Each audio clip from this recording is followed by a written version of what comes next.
Sir, কি charge আনা হয়েছে আপনার উপর? আপনার মতো একজন পলিটিক্যাল লিডারকে কেন গ্রেফতার করা হচ্ছে? আমি কখনো অন্যায় করিনি, ন্যায় করেছি। উপরওয়ালা আমার জীবনটা এত মানুষের ভালোবাসায় জান্নাতের মতো বানালেন, কিছু মানুষ সেটা নরক বানিয়েছে। তাই পড়ছি আপনাদের সামনে, আপনাদের হয়ে। পুরো দেশ ব্যাপারটাকে রাজনৈতিক ভাবলেও ব্যাপারটা যে পার্সোনাল সেটা কেউ জানে না। একটা কাহিনী শুনবেন স্যার? বলেছিলাম তো আজকে তোমার জন্য অনেক সারপ্রাইজ থাকবে। Well, thank you so much. শুক্রিয়া। পৃথিবীটা কত সুন্দর, তাই না? একদম স্বর্গের মতো। তবে এই একই পৃথিবী কারো কারোর জন্য স্বর্গ, আবার কারো কারোর জন্য নরক। মানে? মানে মানে বুঝতে হলে তো তোমার একটা গল্প শুনতে হবে। বলে সুলতান, আবার গল্প? ডোমরি, এবারে গল্পটা আলাদা। প্রত্যেকটা লেয়ারে থ্রিল আর সাসপেন্স আছে, আর শত হোক এটা একটা মানুষের জীবন থেকে নেওয়া। কি খবর মিস্টার সিরিয়াস? কেমন আছো? ভালো।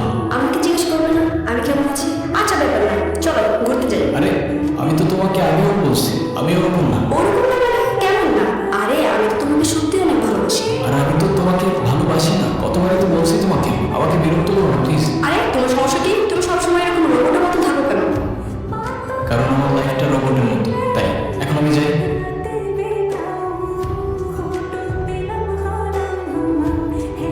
আচ্ছা, তুই চৌধুরীর পিছনে কেন ঘুরিস বলতো? তোর কি কোনো সেলফ রেসপেক্ট নেই? তোরা এসে বুঝবো না। কি বুঝবো না? কোথায় তোর পিছনে ছেলেরা ঘুরবে আর তুই কিনা একটা ছেলের পিছনে পড়ে আছিস? সুলতান না ওরকম না, ও কোনো মেয়েকে পাত্তা দেয় না। এই সব ছেলেদের আমার খুব ভালো লেগেছে, ব্যাস সবগুলো একই রকম, তাই না? তুই তাহলে ট্রাই করে দেখ। আমি কি ট্রাই করতে যাবো? তাহলে দম না থাকলে এসব লেকচার ছাড়তে এসো না বন্ধু। Challenge accepted.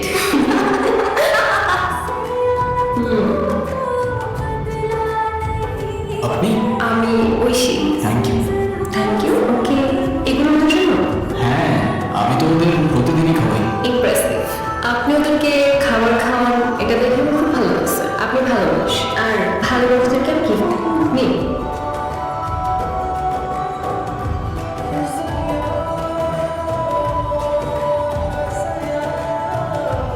Real life politics এসব তো বললেন তো।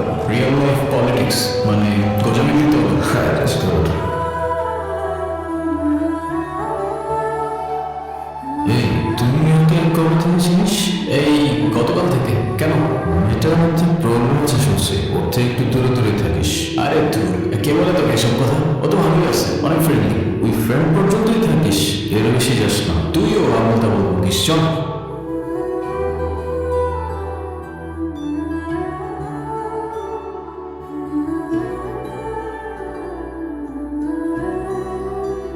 হ্যালো বাবা। হ্যালো বাবা, কোথায়? বাবা কি হয়েছে? আচ্ছা বাবাকে একটু দেখে রাখেন, আমি আসতেছি। ওকে, তুমি বাবার ব্যাপারে প্লিজ কাউকে কিছু বললো না। চিন্তা করো না, আমি কাউকে কিছুই বলবো না। তোমার মা কোথায়? 2 বছর হলো মা নেই। এই চা কেন দিছিস? তোরা বলছি জানি না। এই আপনার সমস্যা কি? আপনার সমস্যা কি আমাকে বলেন। সেই কখন থেকে কথা বাজিয়েছেন? আপনার এসব ইমোশনাল আফটারে শোনার সময় আমার নাই।